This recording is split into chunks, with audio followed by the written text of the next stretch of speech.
Polda Sumsel bersama dinas terkait melakukan tingkatkan pengawasan berupa pemantauan dan pemeriksaan terhadap sejumlah produsen beras di Sumatera Selatan setelah Bareskrim Polri melakukan penyelidikan terkait kasus dugaan pelanggaran mutu dan takaran.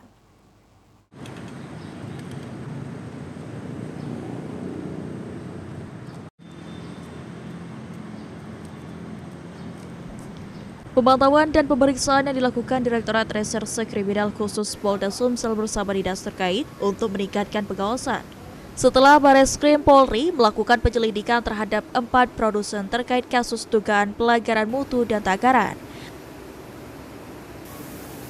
Meski tidak ditemukan adanya dugaan pelanggaran, pengawasan ketat akan terus dilakukan. Pemantauan dan pemeriksaan juga tidak hanya terdapat di PT Belitang Panen Raya, namun juga menyasar kepada sejumlah produsen beras yang ada di Sumatera Selatan.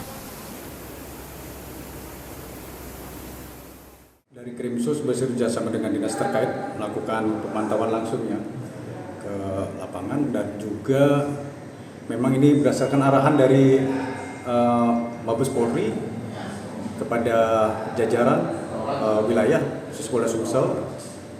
Kita mendapatkan arahan untuk melakukan pemantauan ketat terhadap ketersediaan beras ya, dalam hal apakah memenuhi standar atau tidak ada oplosan di wilayahnya masing-masing. Nah, kemudian setelah itu kita juga meneruskan kepada jajaran Polres untuk menindaklanjuti hal yang sama seperti itu.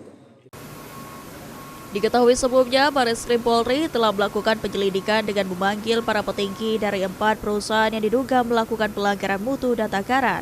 Salah satu perusahaan yang diperiksa yakni PT Belitang Panen Raya, perusahaan asal Oku Timur.